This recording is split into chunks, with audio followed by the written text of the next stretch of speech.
Hello and welcome to this week's Women's Football Chat. My name is Chris Gadsby. I'm here every Thursday at 6 p.m.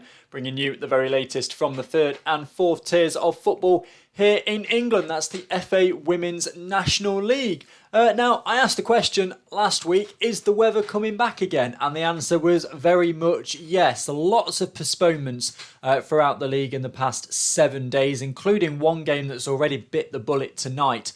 So make sure you do check before you travel to your game, but get used, of course, to seeing that letter P against some of these results. And it has caused havoc with the fixture schedule as well. That board behind me has been significantly changed this morning because a lot of fixtures have moved, including a couple that are a little bit controversial and we'll get on to later because we're not really sure what the situation with those is. But let's start, as we always do, with the Northern Premier Division. And plenty of games to talk about. We will start on Sunday's games, as we always do. So, Fylde 1, Wolverhampton Wanderers 4. Wolves overturning the defeat they had to Fylde earlier on in the season. 2 goals for Beth Merrick in the 3rd and the 17th minute. 1 for Destiny Toussaint in the 22nd minute. So 3-0 up before the midway point of the first half. Tammy George then adding one right in injury time at the end of the game. Fylde's goal has been not put on the system. Thanks, Fylde, but they lose by 4 goals to 1.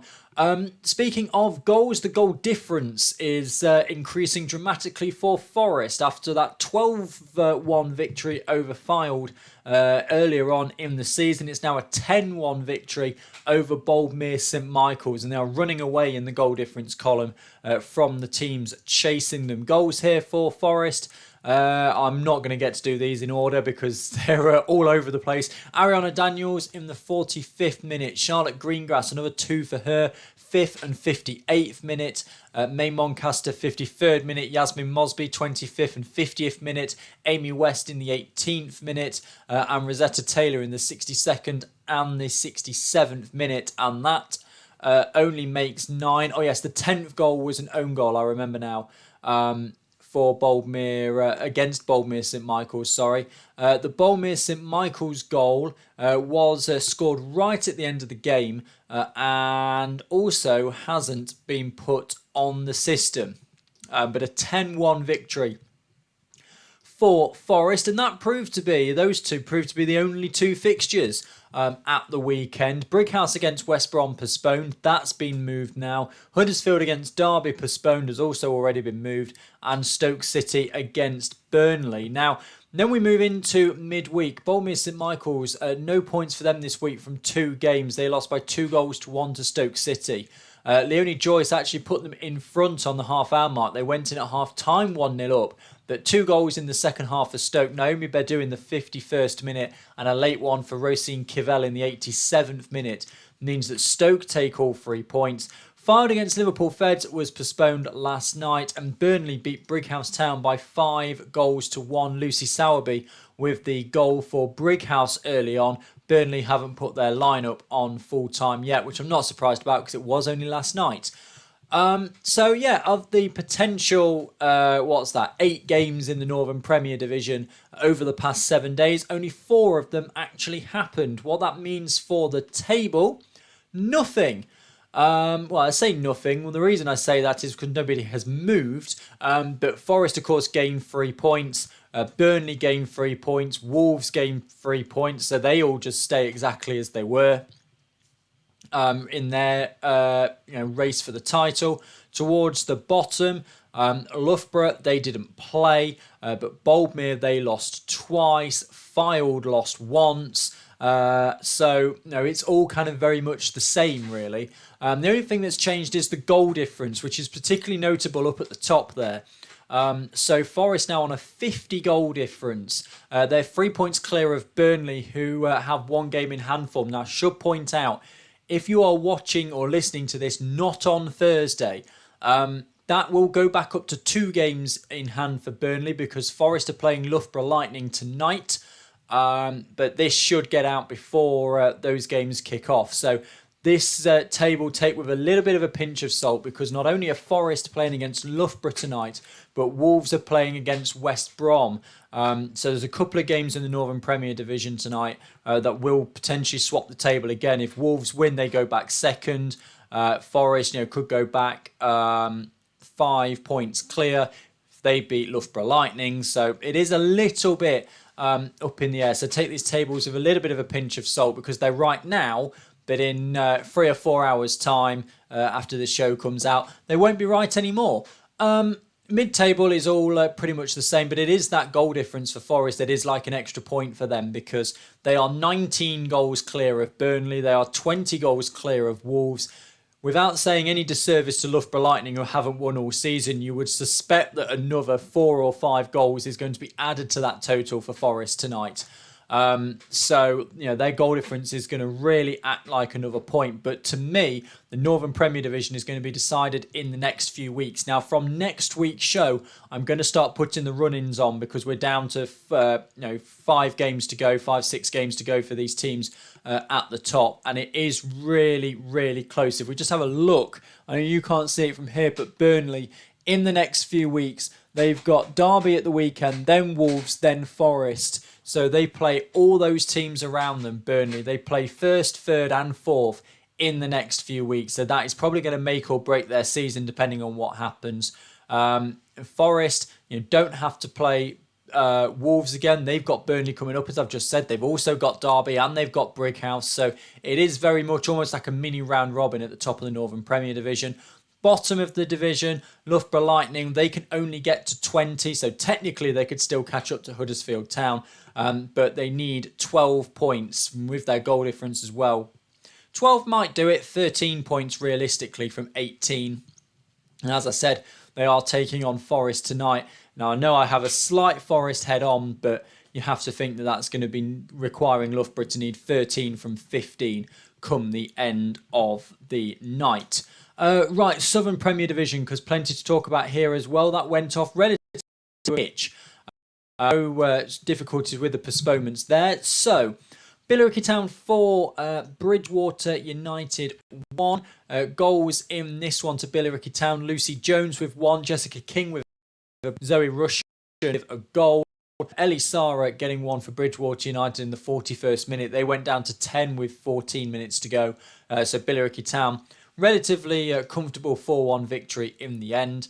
Then Ipswich Town 3, London Bees 0. Goals in this one go to 2 to Freya Godfrey and 1 to Sarah Bracera Carrera, as Ipswich comfortably get past London. MK Dons 3, Crawley Wasps 1. Laura Mitchell, Molly Cooper and Angeline Nixon with the goals for Milton Keynes Dons. Latita Nichols with the only goal for Crawley Wasps. Portsmouth, narrow victory over Plymouth Argyle by a 1-0. This one coming 8 minutes from time. Jasmine Younger with what proved to be the only goal of the game. Portsmouth keeping up their challenge for the title. And Gillingham 0, Watford 2. Good result for Watford away at Gillingham. Bianca Baptiste in the 70th minute with one of the Watford goals. And that's the only one that's been put on the system. But Watford winning by 2-0.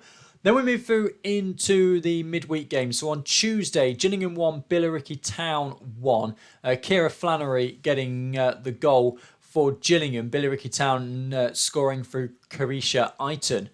So they get a 1-1 draw. Oxford United 4, Milton Keynes Dons 1 was also a Tuesday night game. Molly Cooper with the goal for Milton Keynes Dons, but 4 for Oxford, 2 for Carly Johns, 9th and 24th minute. Tammy Oliver in the 53rd minute and Natasha Stevens in the 61st minute. Another good win for Oxford, as again they maintain their title challenge. But Watford with a 6-0 victory over Crawley Wasps, although that was last night and the lineup isn't on the system yet. Good week for Watford, 6 points. Like the Northern Premier Division table, nothing has happened in the Southern Premier Division table in terms of teams moving about. So Oxford remain top. Ipswich Town are in second. Portsmouth in third.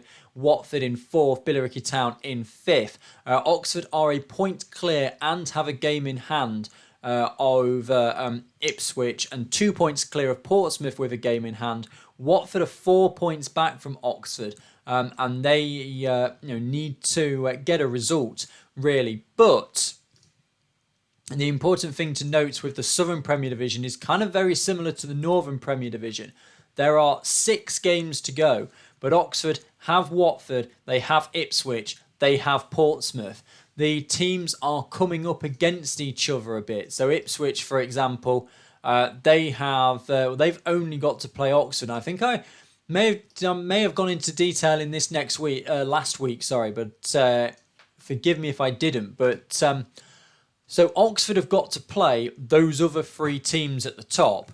The other 3 teams at the top have only got to play Oxford. So there is, the way of saying it, there is more opportunity for Oxford, you think, to slip up, because they have 3 teams that are of pretty equal standing to them in the table they've got to face in their final 6.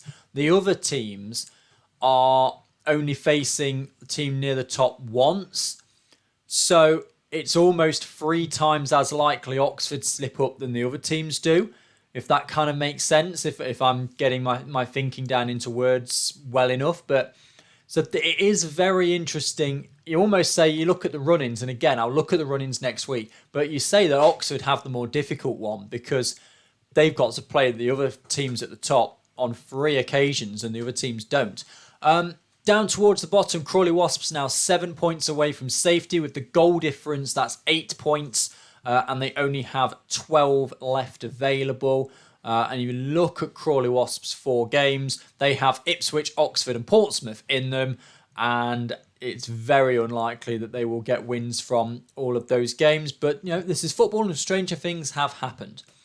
Let's go through to Division 1 North, because this won't take very long at all. Only 1 game of the 4 scheduled actually took place at the weekend. Barnsley drew with Norton and Stockton Ancients 2-2. So the result from that one then, a draw. Brooke Marsden and Eve Marshall with the goals for Barnsley. Bianca Owens in the 76th and the 93rd minute getting a point for Norton and Stockton. Barnsley really dropping 2 points towards the end there. All the other games postponed. Most of these have been re-put in. The North is very simple, really, because it has been, on the whole, less affected by cup competitions, county cup competitions, because teams are getting walkovers, and the weather. A lot of teams are kind of on 17, 18 games played, and there are 7 weeks of the season and they only need to play 4 games. So when this sort of thing has happened, for example, if I look at the board, the 23rd of April, there is only 1 game scheduled for the 23rd of April as it stands. So any games that get postponed between now and then, they may well be able to fit into that week. The 9th of April was another week that a lot of games have managed to just move straight into, because teams just weren't playing in them, because they didn't need to play in them, because they were all scheduled. We go into midweek. We have 4 games to talk about here. So Barnsley against Hull was postponed, but Chorley lost by a 0-0 to Stockport County. Harriet Houghton with the only goal there for Stockport, 36th minute. The big game at the top, Newcastle against Durham. Newcastle winning by a 0-0 in this one. That goal coming in the first half, and it was an own goal as well, 26th minute. The own goal from Durham. So Newcastle winning by a 0-0. That puts them a bit more in the driving seat in the Division 1 North title race. Leeds United 2, York City 0. Leeds, of course, with so many games that they need to fit in. No information about that as of yet, because that was last night. And Norton Stockton 3, Middlesbrough 1. Goals for Norton Stockton: Bianca Owens, 34th minute. Erin Boyle, 45th minute. Katie Omerod in the 73rd minute. Middlesbrough haven't got details of their scorer up yet. Let's have a look at the table then. There is movement here. Leeds United up 1, Norton Stockton up 2, Middlesbrough down 2, York City down 1 in the mid-table. Towards the top then, that's where we need to look, because Newcastle United now 4 points behind Durham, but they've got 2 games in hand. The goal difference is kind of insignificant as well. If Newcastle win those 2 games in hand, the goal difference will be at least equal, if not in Newcastle's favour. Barnsley in third are 11 points behind Durham. They have 2 games in hand as well, but being 7 points behind Newcastle very much feels like it is a 2-horse race between those sides. Stockport County, they only have 12 points left. They are out of it. They can only get a maximum of 43. And see, with Durham already on 44. So there are only 3 teams that are capable of winning the title. Barnsley, Newcastle and Durham. But Barnsley is a very, very outside shot. Then down towards the bottom, as I said, Leeds up a place, Norton Stockton Ancients up 2 places after their results at the over the past week. Middlesbrough down 2, York City down 1. Merseyrail still at the bottom. Their game was postponed. They've got 4 games to go. They have to get 8 points from those 4 games. Now, of course, the big game that they were supposed to have this week was against Bradford and it got called off. Bradford then still 3 points outside safety, but they've got 2 games in hand over Chorley now. And the goal difference, if they get that victory over Merseyrail, if they do, and they will win by at least obviously 1 goal if they win, that puts them level on points and level on goal difference. And I'm not sure off the top of my head, although I will just check that now because I'm going to think about it, is how many goals have been scored. And Chorley have the big advantage in goals scored. But anything more than a 1-goal win for Bradford and they get themselves out of the relegation zone. So that is something to keep an eye on.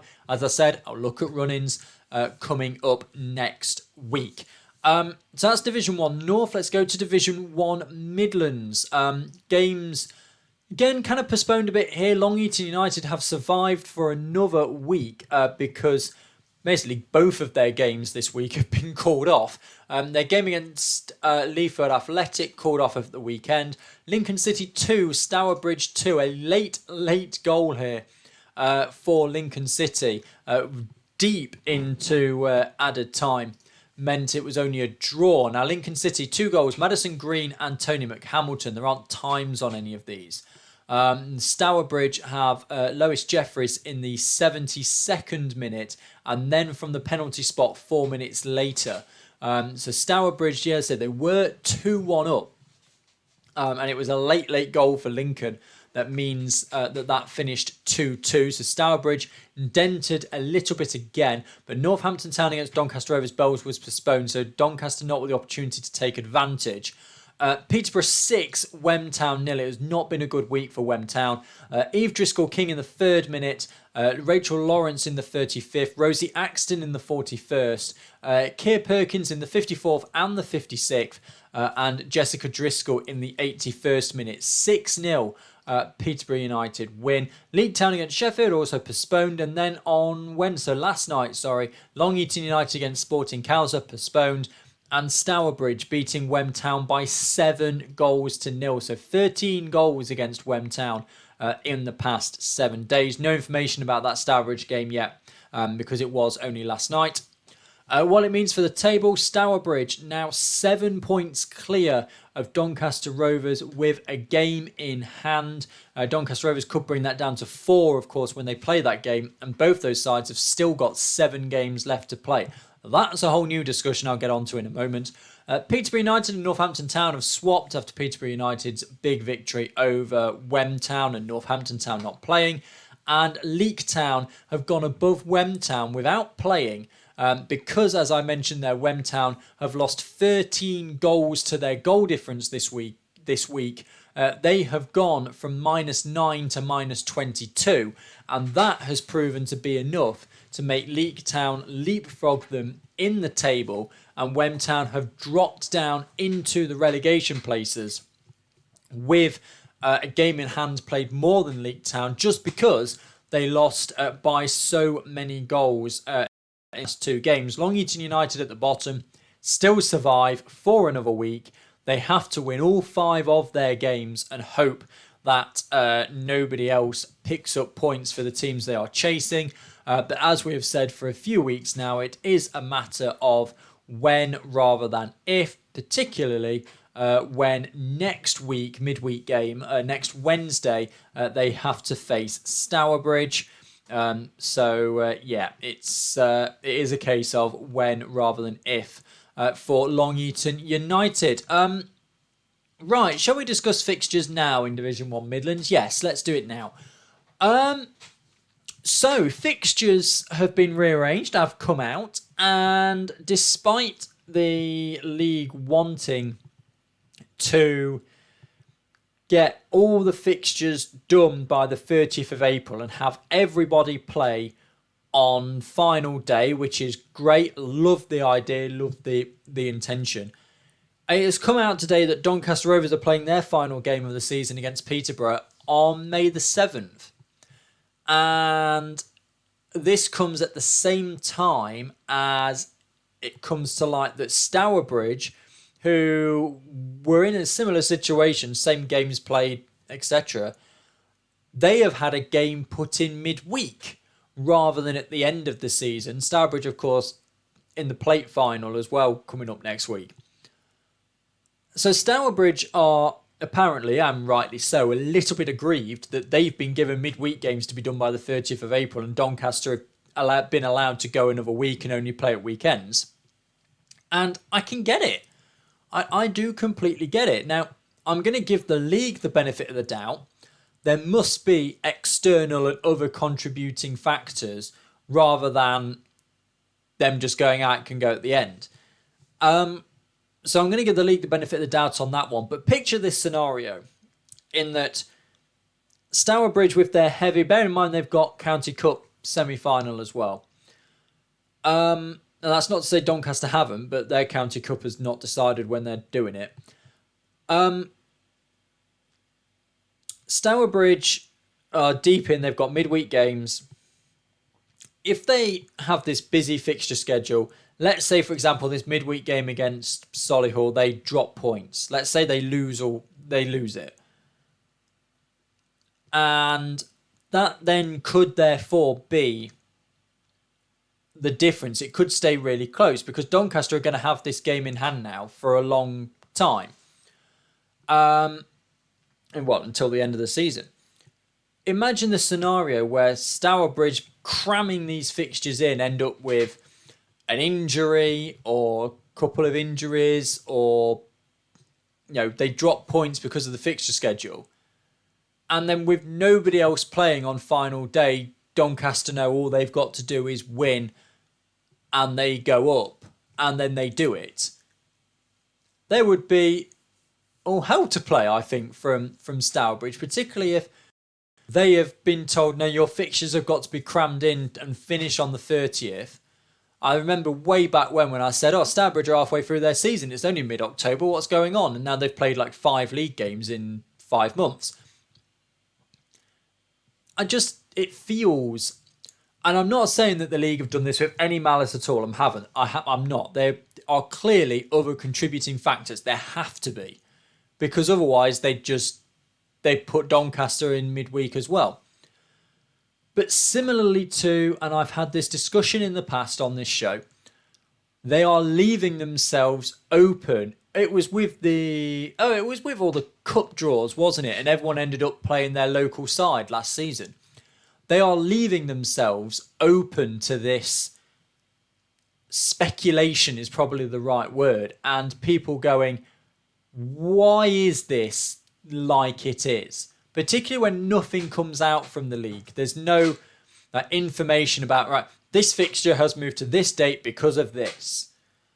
Or anything like that. They just leave themselves open to people digging a little deeper, maybe reading into something that isn't there. But because there's no clarity, because it's just like no information has gone out. If you hadn't done what I'd done and go through full time and look at all the fixtures on all the days and see what's moved, you may well not realise. And it just, this clouded water nature of it just leaves them open to this kind of speculation and discussion where people go, oh, is there this, is there that? And there probably isn't. But they have to make it so that they have to clarify it, because if they don't, then they're just leaving themselves open to this. But that's the Midlands table. Let's go through then to Division 1 South East. So Division 1 South East results. Ashford 0, Norwich City 0. Not really a lot to talk about there. Cambridge United 2, AFC Wimbledon 3. 2 for Sarah Wiltshire for Cambridge United. Wimbledon, Kelly Hyman 35, Rebecca Bath 45 and Eleanor Dorey 53rd minute. London Seawood against Actonians postponed. Queen's Park Rangers against #United postponed. Then on Tuesday, Cambridge City against Norwich City postponed. And yesterday, Ashford Town getting a 1-0 victory over Queen's Park Rangers. Amy Dern in the 70th minute with the only goal of the game. What it means for the table is that Wimbledon go above #, but they have played a game more because #United had that game postponed. But that just shows you it only needs now #United to slip up once. A draw would put them level on points, but # have the better goal difference. But all it takes is for # to slip up once, and it may not be their season if they end up with a loss. Obviously, London Seawood are the ones that are still on kind of the periphery of that title race, but their game was postponed as well. Ashford Town up a couple of places because they got 4 points over the week. So they're up to 4th in Division 1 South East. Norwich City Actonians both down a place because of that. The bottom, of course, is just the bottom, no relegation. So it doesn't really matter too much. Division 1 South West, Exeter City 6, Portsmouth, Portishead Town 0. So that's a hat-trick for Sarah Stacey, 11th, 44th, 49th minute. That comes after Emily Toogood in the 3rd minute and Molly Taylor in the 33rd minute. So 4-0 by half time for Exeter, 5-0 by the 50-minute mark. Jessica Sandland, just 5 minutes after coming off the bench in the 67th minute, made it 6-0. Keynsham Town 2, Moneyfields 3. Goals in this one. Moneyfields in the first half, Gemma Simmons, 15th and 30th minute, made it 2-0 at half time. Vicky Vipon then pulled it level for Keynsham, 59th and 70th minute. And then Koaline Taylor in the 75th minute made it 3-2 to Moneyfields. Maidenhead with a 4-0 victory over AFC St Austell. Imogen Fisher in the 7th minute. Megan Halfreaky in the 37th minute. Lydia Vitesi in the 66th and Natalie Cowell in the 73rd minute. 4-0 for Maidenhead. And Southampton Women's 0, Cardiff City 0, a 0-0 draw in that one. And Cardiff dropping points yet again. Swindon Town 2, Chelsea 1, the final game from Sunday. Annabelle Colston, 48th minute. Emma Blakely then equalised for Chelsea in the 76th minute before Emerson Evans in the 88th minute. Late goal for Swindon Town gave them the victory. Now, last night, Larkhall Athletic against Cardiff postponed and Southampton Women 1, Bournemouth 2. And there are no details about that game yet because it was only last night. And what it means then for the table is Cardiff have lost their leeway against Exeter City. They're now 6 points back with 2 games in hand. They've still got the better goal difference, so they would go up on goal difference if it was to remain tied, if they obviously win both of those games. But it just puts a bit more pressure on Cardiff because Exeter City, their games to come are, I think, a bit more straightforward than Cardiff, if you remember from a couple of weeks ago. Again, run-ins next week. But Exeter have got Swindon, who are mid-table, Maidenhead towards the bottom, Chelsea mid-table, and Swindon again. They've only got 4 games to go, of course. Cardiff City with 6 games to go. It's relatively the same. I mean, they've got that Larkhall game who are down near the bottom. Portishead who are down towards the bottom. Chelsea and Swindon the same mid-table. Southampton Women's, though, on the final day, and they only got a draw the last week. And Moneyfields away, and Moneyfields, of course, beat them earlier on in the season. So it almost feels like it's a bit advantage Exeter now because they've got fewer games to play. The games are, and I'll put it in quotes, easier on the whole than Cardiff's. They've certainly got to play teams that are lower down in the table. And the pressure is on Cardiff now. They have to win. They have lost that buffer that they had. They have to win. Down towards the bottom, Maidenhead United, upper place over Keynsham Town. Both those teams have still got a game in hand over Larkhall Athletic, who are 6 points away from safety. They've only got 5 games to go, do Larkhall, including one against Cardiff. They've also got to play Bournemouth. They do have Austell and Maidenhead to play, but they're going to need to pick up points in some of these other games as well. AFC Austell, 12, effectively 13 points away from safety with 5 games to go, so they cannot afford to lose. And they've got 2 games against Moneyfields with which they have to win and draw at least those games. So difficult for Austell, I think, to stay in Tier 4. That'll do it for the results from the past 7 days. Let's quickly have a look through at the fixtures. As I said, there are games tonight, which means that the tables that we've just gone through after tonight will not be right, but the placings may well be, particularly in the Northern Premier Division, for example, where whatever happens tonight, Forest will be top, Loughborough Lightning will be bottom because of their points advantage, but Forest will want to go 5 points clear at the top, or maybe 6 if Wolves don't pick up a result against West Bromwich Albion, the other game tonight. And then at the weekend, only 3 games. Burnley against Derby County, that's 2nd against 4th. Huddersfield Town against Boldmere St Michael's, 7th against 11th. And Stoke against Fylde is 6th against 10th. Now you look at these fixtures and you think Burnley against Derby. Burnley at home should probably have enough to get past Derby. You'd think that would likely be the case. And if we take that with the assumption, and of course it's football, it is an assumption, but that Forest beat Loughborough Lightning tonight, Forest will go on to 43. And then if Burnley beat Derby, they're obviously then on 40. But Derby are on 32 with 5 games to go. Their maximum would be 47 and Forest would be on 43 already. So you would think that that's Derby out of the title race. Huddersfield Town against Boldmere St Michael's. Boldmere desperate for results because they are already 4 points away from safety, and with only 4 games to go, including one against Wolves coming up after this weekend. If they don't pick up anything against Huddersfield, then games are going to start running out for them as well. Southern Premier Division table tonight: Bridgewater United against Cheltenham Town. And then on Saturday, so Bridgewater against Cheltenham is 11th against 8th. On Saturday, Cheltenham against London Bees, 8th against 10th. Really important game, or a really important couple of games, should I say, for Cheltenham this week. It's one of those ones where if they can pick up a couple of wins, that will see them safe. If they get a couple of losses, particularly against Bridgewater and London, then that all of a sudden will only put them 4 points above the relegation zone. And just looking over the shoulder ever so slightly, Crawley Wasps away at Ipswich. Now we are in a situation, I believe, if I can get my maths right very, very quickly.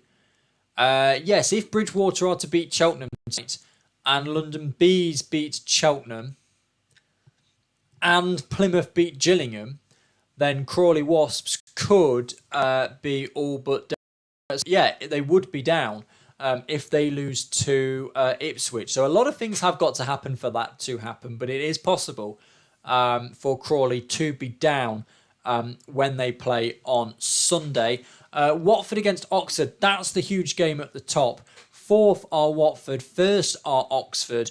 There is a 4-point gap between them, and this is, other than Ipswich, I mean, this is their game in hand over Portsmouth. So Watford could leapfrog Portsmouth. If Oxford lose, then Portsmouth, are only 2 points behind. This is what I was saying about Oxford's running. They've got to play those top 3 teams. So those top 3 teams can really hamper Oxford's ambitions of getting into that playoff game. Gillingham against Plymouth Argyle, 7th against 9th. Gillingham are 8 points clear of the relegation zone, so they're pretty much safe, but Plymouth are very much looking over their shoulder. Only 2 games in Division 1 North. Leeds against Bradford, as Leeds continue to try and catch up everybody else in games played. So Leeds in 6th, Bradford City in 11th. If you fancy Leeds in that one. Newcastle against Norton Stockton Ancients, that's 2nd against 7th. This is one of Newcastle's games in hand over Durham, and they can get themselves to within 1 point of the top. Division 1 Midlands, there's a lot. 3 games tonight, although it's actually only 2 games tonight because one has already been called off. Northampton against Peterborough. That is 6th against 5th, kind of mid-table, nothing really in that. Although there is only a 6-point gap between Northampton and Peterborough, but the teams towards the bottom have played so many more games. Sorry, Northampton in the relegation zone. But the teams at the bottom have played so many more games that it's very unlikely they get dragged into something. Sheffield against Lincoln City has been postponed. Solihull Moors against Leaford Athletic. That's 4th against 7th. Similar situation to Northampton Peterborough. At the weekend, Doncaster Rovers Bells against Wem Town. Difficult one for Wem, that. Peterborough United against Leaford Athletic. 5th against 8th. Solihull Moors against Northampton Town. 4th against 6th. Again, another mid-table game. Sporting Cowser against Sheffield. Again, Sporting Cowser 3rd. 5 games to go. They're 9 points back. Probably unlikely for them. Sheffield very much looking over their shoulder. Long Eaton United against Stourbridge. That is, I believe from memory, if I just... is next Wednesday. So Long Eaton United not playing at the weekend, not playing tonight. Of course, their game earlier on this week was postponed. And with Wem Town, if Wem Town get a victory against Doncaster Rovers, however unlikely I admit that is, that would see Long Eaton down. But then if they then lose to Stourbridge, if they don't beat Stourbridge, should I say, then that would be Long Eaton United down. So again, it's a matter of when, not if, in Division 1 Midlands. Division 1 South East, 1 game tonight. Chesham United against Hashtag United. Hashtag now in 2nd, of course. Chesham United down towards the bottom. Only with 6 points for their season, but no danger of relegation. Hashtag you think would probably win that game. Then Chesham United take on Cambridge United. That would be a really important 6-pointer, but there's nothing to play for down at the bottom of South East. Hashtag United against Cambridge City at the weekend. That's 2nd against 10th. Again, you fancy Hashtag United. Queen's Park Rangers against London Seaward. 7th against 3rd. Probably fancy London Seaward in this one. They need to win it to kind of keep any hope of the title. But when you consider that it's likely Hashtag United gets 6 points from this week, they will move on to 37 with 14 played. London Seaward will then be maximum of 28 with 14 games played. So that's a 9-point margin with 4 games to go, and that makes it pretty unlikely for London Seaward. AFC Wimbledon will have a game in hand over Hashtag United, so we'll be hoping that they slip up somewhere. Division 1 Southwest then, just to finish off, Keynsham Town against Swindon Town tonight. That's 10th against 6th. Don't believe that, because AFC Austell can get to 18 and Maidenhead aren't playing this week, so Austell can't go down this weekend either. So Keynsham Town against Swindon Town tonight, 10th against 6th. Then Keynsham take on Portishead. That's 10th against 8th. At the weekend, Chelsea against Larkhall, 7th against 11th. Larkhall Athletic desperately needs some points quickly. Swindon Town against Moneyfields, that's 6th against 4th. Mid-table, nothing really to play for there. Then on Wednesday, Moneyfields take on Chelsea. Again, not really anything to play for. Moneyfields are 12 points off the top with 2 games in hand, So even if they win both of those, that puts them on 40. And they're just starting to run out of games, quite frankly.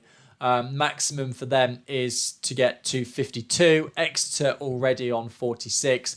And with the games we've spoken about coming up for Exeter, highly unlikely that they won't get to 52.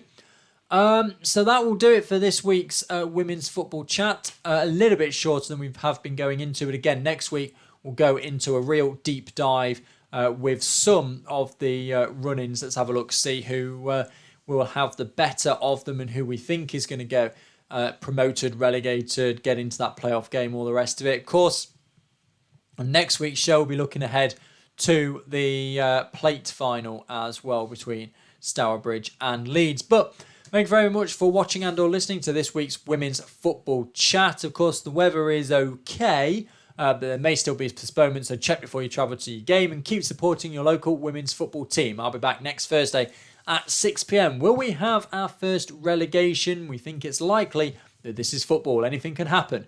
Goodbye.